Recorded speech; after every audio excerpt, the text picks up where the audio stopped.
Salam sejahtera kepada Puan Aida Najwa binti Sabri.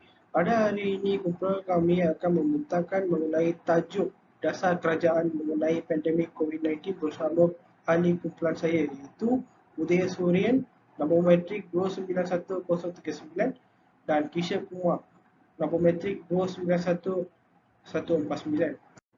Pandemik COVID-19 lebih dikenali sebagai penyakit COVID-19 yang telah terkesan pada tahun 2019 tersebar dari negara Wuhan, China. Penyakit COVID-19 ini mudah merebak kepada orang tua atau orang yang mempunyai permasalahan kesihatan seperti diabetes, sakit kronik dan sebagainya.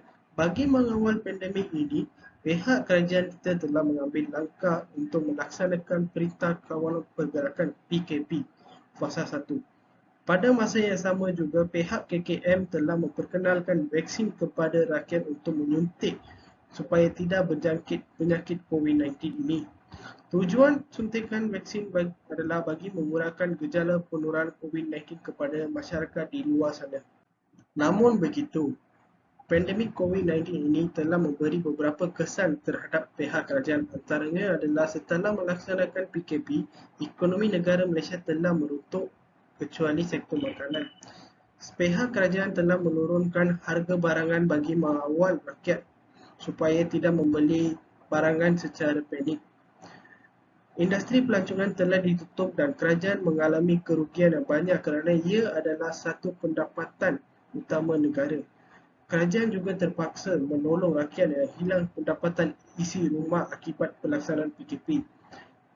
Seterusnya, bekalan pelitup muka yang tidak mencukupi dan terpaksa mengimport dari luar negara dengan harga yang mahal.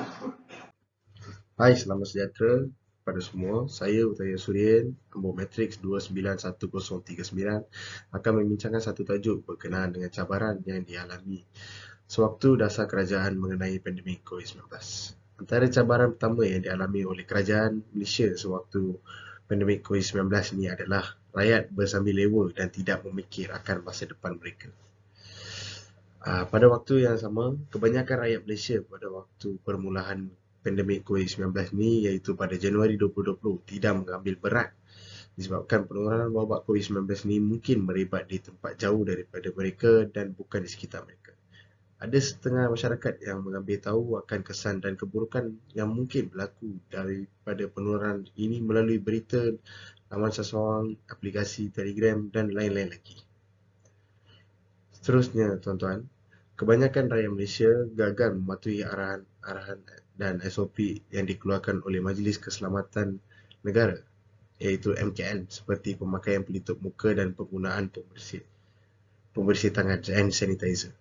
Oleh itu, kerajaan terpaksa mengeluarkan satu arahan kepada pihak berkuasa seperti polis dan pihak kesihatan untuk kompaun ataupun saman mana-mana individu yang melanggar arahan tersebut agar memakai pelitup muka sewaktu jejak keluar dari rumah sehingga pulang ke semula ke rumah mereka. Selain itu, kerajaan juga mengalami kekangan wad dan pusat kuarantin untuk merawat pesakit-pesakit COVID-19 ini disebabkan begitu ramai yang memerlukan dan sedang menjalani rawatan pemulihan di seluruh Malaysia. Seperti mana di dalam akhbar Berita Awani pada 9 Julai 2021, penulis Khairunisa Kasnun mengatakan bahawa pesakit-pesakit COVID-19 ditempatkan di luar Jabatan Kecemasan HTR untuk sementara. Menurut akhbar tersebut, pesakit-pesakit yang tiada wad ataupun katil di hospital akan dirawat terlebih dahulu sebelum mereka ditempatkan di Jabatan Kecemasan. Ini menunjukkan betapa ramai rakyat Malaysia yang mendesak sewaktu pandemik tersebut sehingga kerajaan Malaysia mengambil keputusan untuk meminta bantuan daripada pihak-pihak yang mempunyai tempat yang luas dan tertutup. Di samping itu, kerajaan Malaysia juga mengalami kekurangan jururawat dan kekitangan perubatan untuk memantau dan menjaga pesakit-pesakit COVID-19 yang dikuarantinkan di pusat-pusat tertentu. Oleh itu, kerajaan telah memutuskan satu kenyataan untuk mengambil jururawat yang mempunyai pengalaman atau pendidikan dalam bidang perubatan atau doktor bagi membantu mereka untuk menangani COVID-19 ini. Okey, baik. Seterusnya, kita akan bincangkan tajuk tentang cadangan yang boleh diambil oleh dasar kerajaan terhadap pandemik COVID-19. Antara cadangan pertama adalah Perintah Kawalan Pergerakan PKP ataupun dikenali dengan Total Lockdown. Kerajaan Malaysia telah mengeluarkan pelbagai jenis cadangan dan arahan untuk mengawal wabak COVID-19 ini daripada merebak. Antaranya ialah Perintah Kawalan Pergerakan PKP ataupun dikenali dengan Total Lockdown bagi seluruh negeri-negeri di Malaysia untuk tujuan mengawal pergerakan rakyat supaya tidak keluar daripada tempat kediamannya tanpa alasan yang munasabah. Hal ini menyebabkan beberapa jenis sektor yang penting seperti sektor perkhidmatan, logistik dan perkilangan ditutup sepenuhnya untuk mengawal perkembangan statistik jangkitan COVID-19 di seluruh negara berkurang. Selain itu, Kementerian Kesihatan Malaysia (KKM) telah mengeluarkan beberapa langkah dalam mencegah penularan wabak COVID-19 ini daripada merebak, iaitu amalkan 3W and 3C, elakkan 3C. 3W bermaksud bahawa wash, wear, warn, iaitu wash untuk mencuci tangan dengan sabun, manakala wear untuk memakai pelitup muka, warn untuk menjaga penjarakan fizikal. Seterusnya, 3C adalah crowded, confined and close. Crowded bermaksud tempat yang sesak, confined adalah tempat yang sempit, close adalah sembang atau bercakap dengan jarak yang dekat. Daripada pengamalan 3W and 3C ini, masyarakat Malaysia dapat mengelakkan diri daripada jangkitan virus bahaya ini. Selain daripada itu, kerajaan Malaysia telah menyediakan pelbagai jenis bantuan dari segi makanan, perubatan, wang insentif untuk keluarga-keluarga yang terjejah daripada wabak COVID-19 ini. Dengan adanya peruntukan ini, ahli keluarga ataupun individu yang terjejah daripada COVID-19 seperti kehilangan pekerjaan, kematian ahli keluarga atau sesiapa saja yang terjebak dalam pandemik ini dapat menyara kehidupan mereka daripada membuat pinjaman peribadi daripada pihak bank ataupun pihak swasta seperti pinjaman wang berlesen. Selamat sejahtera. Nama saya Kishan Kumar Lelaki Mahendran. Nombor kad matrik 291149. Bab ini saya akan membentangkan tentang langkah-langkah mengawal pengeluaran COVID-19 dan memulihara ekonomi. Langkah pertama adalah kerajaan akan mengambil pendekatan yang lebih bertarget untuk mengendalikan penyebaran wabak dengan menerapkan Perintah Kawalan Pergerakan PKP yang lebih ketat di lokasi kluster tinggi. Kedua adalah kekuatan prosedur organisasi akan ditingkatkan.